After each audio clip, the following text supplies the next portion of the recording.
Merci beaucoup. Thank you very much. Now, I'm going to show some cartoons to you because I don't know how to do anything else. I want to show you my cartoons.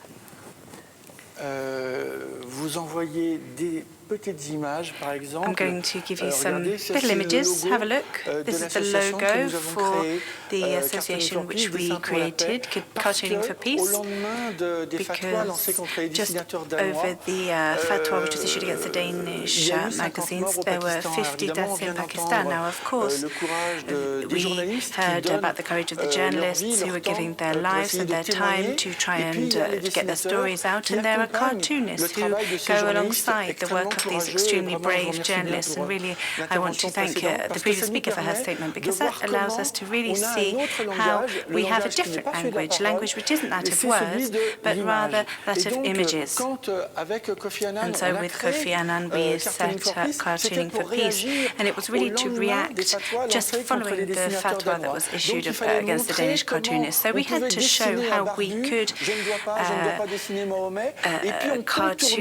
draw things, and can we portray Mohammed, could we not portray Mohammed? And our work as cartoonists was really to get images across. And when we said, well, when we see the one on the left, well, that's, you know, is that showing it or not? So now we have a little girl here, a very brave girl in Egypt. She's, her name's Doa, and she received a prize from Kofi Annan just a few months ago. Doa drew, and I'll tell you because I didn't know myself, she drew this in an Egyptian newspaper, and I didn't know, I don't know if you did, but Doa is considered to be a prophet, and so the Salafists were not happy with this for weeks, and so we in Switzerland, in France, in Belgium, we can say what we like. We get sacked from a newspaper, but that's nothing really, and they really are at risk here. So Cartooning for Peace was really trying to bring together Christians, Muslims, Jews, all religions really, agnostics as well, to try and really get round these prohibitions and try and combat the virulence, the combating opinions that we really want to try and overcome through debate. This is an excellent cartoonist from the north of Europe, and he got round the prohibition, and he was able to portray this image. He never had any problems. I went to Copenhagen just a few months ago and went to see him, and one guy has 6 bodyguards surrounded by police. The bathroom was a bunker, and there's been murder attempts 3 times. The first time was by a knife. Well, how charming is that? Now, the work of cartoonists, this is it really, is to really react and to try and say, look, when I'm in the street, when I see somebody's ass, well, you know, this is really spontaneous. It really comes out of what we see. And let me show you how a cartoon can come about, can be born. I've just learned from our Secretary General of Cartooning for Peace that Sarkozy is coming back to politics. Well, now I'll tell you this just in 2 seconds. This is how you do Sarkozy. 2 eyes. Here we go. Eyes like this, nose like that. Teeth there sticking out. Scratching the floor. You've got Spock's ears there. And then that's what you do. 2 feet like that. And that's your drawing. So he's a fantastic client for cartoonists. Je reviens sur les dessinateurs. Coming back to cartoonists, here is a cartoonist in Geneva. He won a prize as well, presented to him by Kofi Annan, our honorary president, and Ani Abbas.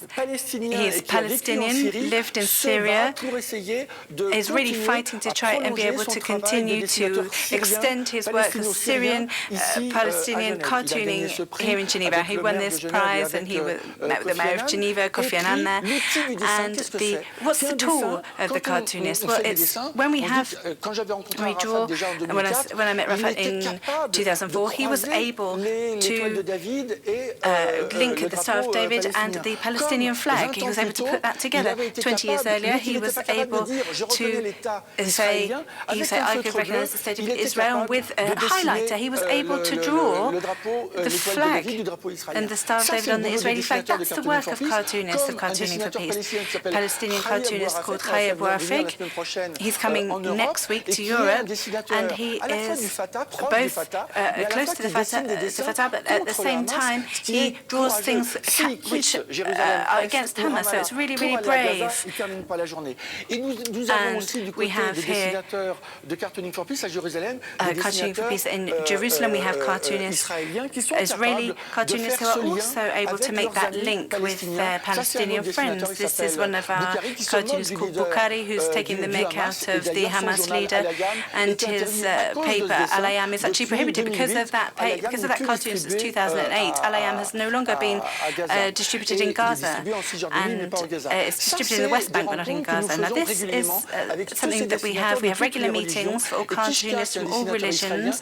Chishka, who's an Israeli cartoonist, has done this fantastic drawing. My dad is black and my mum is white. Well, it's the opposite for me, says the other zebra. So you've got Kishka on the right and Babukari, a Palestinian in Jerusalem. And I've just got one more minute, 2 minutes to show you. Well, this is a Syrian cartoonist who had problems, who had real troubles. He was tortured. And now he's a lot better, but he's in Kuwait, but this is what happened to him.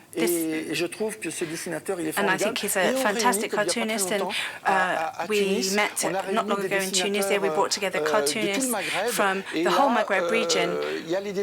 You've got the cartoonists there from Libya, Algeria, Morocco, and we really try to show how we can push the debate forward, how we can keep things moving. We've got the Libyan cartoonists there for 2. We've been asked for 2 days, and Laurence de Petit is here as well, and we've been requested to get him out of his country. They've been asking for that for 2 days. Now, let me show you 3 images. I'll skip the rest. What's an artist for? I mean, I could talk to you about this. Well, we'll talk about it later when I see you backstage, but I wanted to show you some images. We were in Medellin in Colombia. Colombia is the place where you have all your drug traffickers, you have the FARC, well, you had the FARC 5 years ago, there are paramilitaries, and then you have what we call the falsos positivos, which are militants who kill peasants and who say that they were from the FARC to get a bonus. And it's a real nightmare. And there was this Botero, this artist, painter and sculptor, set this up in the middle of Medellin. This stuff. And what happened? Well, it was blown up. And the mayor says, well, oh, get rid of it and we'll put a new one there. And Botero said, no, don't, leave it there, leave it there. And that's so there's a new one which hasn't been touched for 5 years in Medellin. And that's how you get round the prohibitions and these blocks. And thank you for being here. We've got an awful lot to do.